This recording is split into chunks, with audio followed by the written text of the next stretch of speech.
Hey guys, welcome into another episode of 410 Sports Talk. I'm James Haskell along with my co-host Glenn Martin. We are excited to get into this episode to talk to you guys about the new class of rookies in the Ravens locker room. But aside from the ones that are drafted, we're going to focus on the undrafted free agent rookies that the Ravens have brought into the locker room. Now, we know the Ravens have a long tried and true history of turning a number of these players into significant contributors. And in a second, Glenn's going to name a few of them. But before he does, I'm just going to go over this list really quickly, and then we'll dive into it a little more, and then talk about, of course, each one of the guys that we think have the best chance, that are most intriguing, and, as prospects as they are. So I'm just going to start at the top here. We got 21, if I can count right. Tyler Huntley, quarterback out of Utah. That's right, Utah. Eli Wolf, tight end, Georgia. Jacob Breeland, tight end, Oregon. Chauncey Rivers, running back. No. It says here running back. He is not a running back. He's a defensive end. He's an edge, yes. Yeah, that's a misprint, CBS Sports. Jeez, shame on you. John Daka, defensive end, James Madison. Nigel Warrior, awesome last name, safety out of Tennessee. Bronson Steiner, running back out of Kennesaw State. Or Kennesaw, I think it's Kennesaw. Tristan Colon Castillo, center out of Missouri. Christian Welch, linebacker out of Iowa. Deshaun Dixon, O-line is all it says, out of San Diego State. Josh Nurse, cornerback out of Utah. Tyson Williams, running back out of BYU. Boo. Khalil Dorsey, wide receiver out of Georgetown. Sean Pollard. That's rude. Yeah. A line out of Clemson. Evan Adams, line out of Syracuse. Dom Maggio, punter out of Wake Forest. Aaron Crawford, defensive line, UNC. Marcus Willoughby, Willoughby Beach Road, out of D-end out of Elon. Jeff Hector, I'm almost there. D-end out of Redlands. Jalen Moore, wide receiver out of Tennessee Martin. Never heard of it. Nick Vogel, kicker out of UAB. That is the list. Those are the guys that we signed. Glenn, give us a couple highlights so we don't have to review that list again. Yeah, so I guess the guy I look to first that jumps out to me is the tight end out of Oregon, Jacob Breeland. And the reason is, of course, because we just saw the Ravens trade away Hayden Hurst, and this is an offense that likes to use its tight end. So right now they just have Nick Boyle and Andrews returning and Ricard playing in kind of a hybrid role and adding a little bit there in the tight end room. But I think Breeland's an interesting guy, and the reason is he was considered to be one of, if not the top tight end until week 7, I believe, where he broke his leg and was forced out. But before that, he had 6 touchdowns through 6 games. So he's 6'5", 252 pounds. He's an interesting guy because I did watch a little tape when I saw that they picked him up, and the thing that immediately jumps out at me is he had a ton of big plays. He had a ton of touchdowns through 6 games. But the thing that they kind of made me wonder is a lot of his big plays and a lot of his touchdowns, he was wide open. I mean, schemed wide open. Not like he went out and beat his man and got wide open. He was just flat out schemed. They were out coached. The defense was out coached, and he found himself wide open more for scheme. So it'll be interesting to see if he has the route running, the speed, the quickness it's going to take to get open in the NFL, especially against linebackers and safeties like he's typically going to be facing. But I think it's an interesting pick because it's a guy that has got good hands. I love the way he adjusted to the ball. If it wasn't thrown perfectly, he was able to, he's got good body control and he's able to adjust and make the catch. He seems like a smart, good route runner in the sense that he was able to kind of hide what he was doing. He was able to fake, that he wasn't going out and then slip out. He's just subtle things about route running. He's not just robotic. So he seems to understand route running, which is encouraging. So that's the first guy I look to that excites me, Jacob Breeland out of Oregon. All right, well, let me give you another guy here. I'm a homer, and it doesn't really excite me a ton, but I'm interested to see what happens in camp. I guess it intrigues me more than it excites me. But Tyler Huntley, quarterback out of Utah. Yeah. I thought it was interesting when we signed him because I've said since the first time I saw him in college when I was still out there that he is a poor man's version of Lamar Jackson. I mean, that's just what he is. Their styles are very similar. He's a dual threat, not nearly as elusive, not nearly as fast. But I'll tell you what, the kid has a cannon. He can throw it on a rope. I mean, he has got a cannon, and he had some moments in college. Of course, he was first team All Pac-12 this past year. Was a starter for I think 3 solid years at Utah. Led them to a great season this year. Now they're a run-heavy offense, but he still put up some stats as well. He's 6'1". Let me see here. He's 6'1", 205, and as a starter had a 23-10 record. So, look, I think the kid has a chance to come in, and obviously we have RG3 and Tyler McSorley, but if you're talking about somebody, if Lamar goes out of the game and you want to keep your offense consistent, like because of that intrigue, I think he has a chance to make some noise. I don't think he's better than Trace McSorley. I think he's better than RG3 based on what I saw last year from RG3 in the Pittsburgh game. But I don't know what's going to happen there, but it's definitely going to be intriguing, and if anything, going to be fun to watch him in camp. So I'm excited for Tyler to get a chance out there to kind of. Well, you're a Ute. You are a Ute through and through. I mean, you just said he was better than RG3. I ought to come through this screen and pop you upside the head. He is just because RG3 is washed, man. I hate to say it. I like RG3. I think he's a good guy, but I just think he's washed. Disrespectful to Mr. RG Thrill. All right. Well, moving on to a different guy that really caught my eye was an edge rusher out of James Madison, John Daka. I think it's how it's pronounced. He's a 6'2", 227-pounder. But the thing that grabbed my eye was he led FCS, so basically Division II, not FBS, but still high-quality football. He led the FCS in not just sacks, but also tackles for loss. He had 28 tackles for loss last year and 16.5 sacks at JMU. So certainly a guy that's got some potential. He's got some – now, he's not the biggest guy with only 227 pounds. If you're going to play on the edge – you're certainly not going to be in there on rundowns at 6'2", 227 on the edge for the Ravens. But a guy that may end up developing into a pass rusher. I mean, you never know. The guy did it at the FCS level, so we have to see if he can translate. But interesting to get him as an undrafted guy that's got some upside. All right, fair enough. Yeah, I think that'll be interesting. Look, production is production. The Ravens have always gone after production. Reminds me of, I mean, obviously we drafted Brandon Williams, but small school kid as well who dominated in small school, right? Guy that was in the draft, different position as well, but Jeremy Chin, small school guy, but dominated in small school ball, right? Yeah.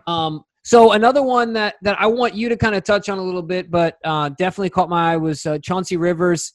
When we picked him up, you mentioned to me that he went to he was actually teammates with Tyree Phillips at Last Chance U, and I watched some tape on him after you talked to me about him, and he's got some plays, man. I think he's got some potential. He's got physical gifts. He's a big guy, 6'3", 257, and looks plenty athletic and explosive. What is it about him? What's your opinion on him? Obviously, just on the series that you watched and the tape that you watched on him, but what's your take on Chauncey Rivers? Yeah, so I think he's a guy that's got a ton of talent, and that's kind of what has gotten him to this point is his incredible amount of talent. But just from watching, I did watch the season where he was on Last Chance U, and he certainly has some maturity issues that maybe he's gotten squared away. Look, that season of Last Chance U is a couple years old. He's since moved on from Eastern Mississippi. I can't remember the name of the junior college, but now he went on to Mississippi State, and maybe he turned it around. But when he was there on that show, he had a lot of maturity issues. They had a tough time trying to get him to do his schoolwork.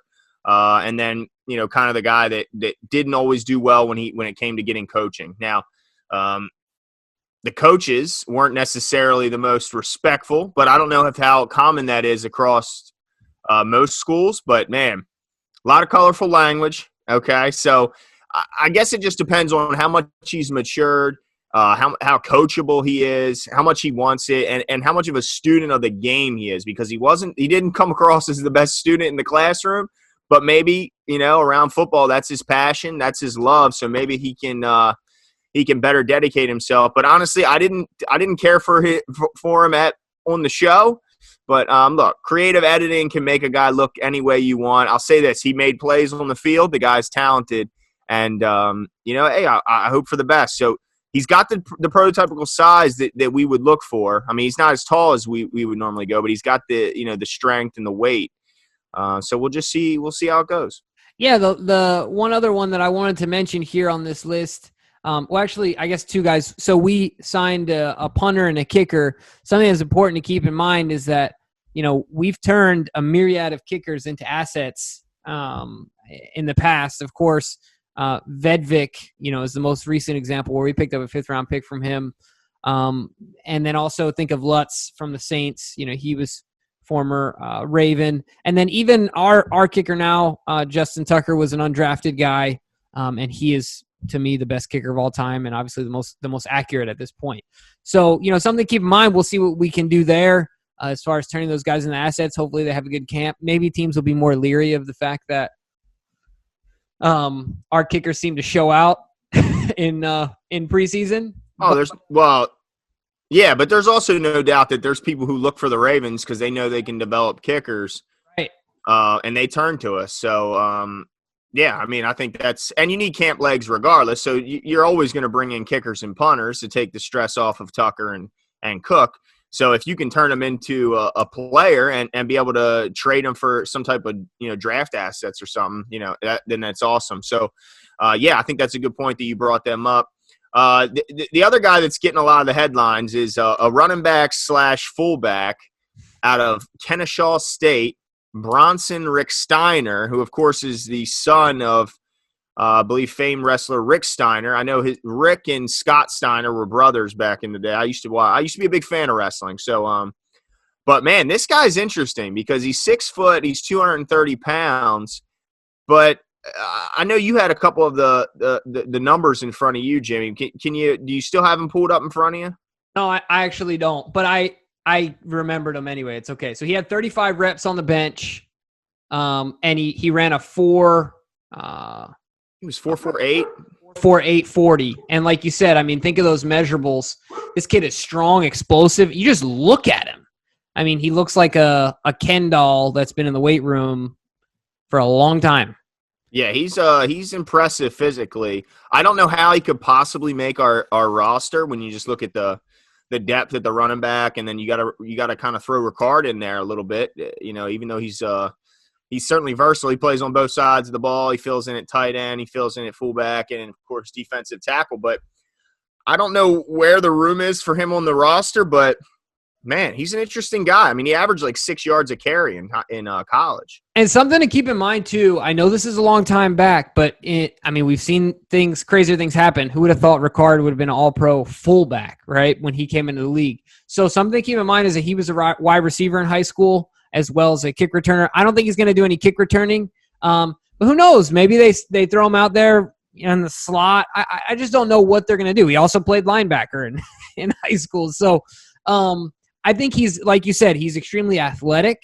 As far as his athletic gifts go, he's elite in that category.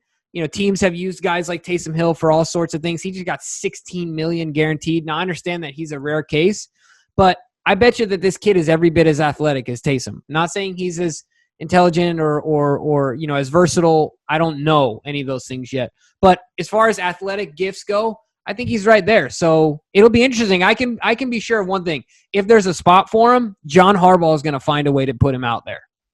Oh, no doubt. Absolutely. Yeah, I mean, and if nothing else, he's an extra body in camp, and iron strengthens iron, so he just helps get, the guys who do make the roster a little better. And then the last guy I want to bring up, and this is a shout-out to my big brother Bobby, because I know he loves the Vols and all the guys coming out of Tennessee. They signed a safety, Nigel Warrior, 6 foot 190, and what jumps off the page at me is that his father is a former All-Pro defensive back Dale Carter. So he certainly comes from good bloodlines. And just looking at his bio quickly, some scouting notes on him. He was a 3-year starter. He comes up ready to hit. He's a good. He has no fear coming down into the box and supporting the run game, which I think could make him possibly a valuable player on special teams. I think any guy that comes to that's fearless, listed as fearless, and a good tackler. That's what you got to be if you're going to be on the coverage team on kicker, kick and punt coverage. So I think that I don't know how much he's going to give us help on the field, but as far as on defense, but I think he could definitely make a spot and a name for himself as maybe like what's the Swiss Army knife on defense? Been here forever, just re-signed. Anthony Levine. Yeah. So that's who I would say his ceiling is right now. So all right, but pretty cool. Well, what about this, Glenn? So we know that we have a history of one of these guys statistically is going to make the team. Yes. Statistically speaking, if anybody knows the Ravens, we have a history of this. Absolutely. Let's make our predictions here. Okay, I can easily make mine. I think mine's Breeland. We have a spot tight end that we need to fill, and we know we're going to carry 3 tight ends with this offense. So I think Breeland has the inside track. Now the question is going to be, how does he block? Because there's a couple things with blocking. It's not only how good are you at it and can you get better at it, but the biggest thing is your willingness, because you got to get in there. He's coming off a broken leg. He's got to be able to put his face in there against the big slobber knockers inside, like Boyle relishes in, and be able to push some guys around. At least get his body in position, know where he has to be, at least get his big frame in the way. And I think that'll help secure him a spot on our roster. So I like Breeland. Who you like? All right. So now that you took the easy one, I'm going to take Chauncey Rivers, man. I think as far as talent, I would take Josh Nurse out of Utah. Like we talked about off air, he's a corner and he's 6'3".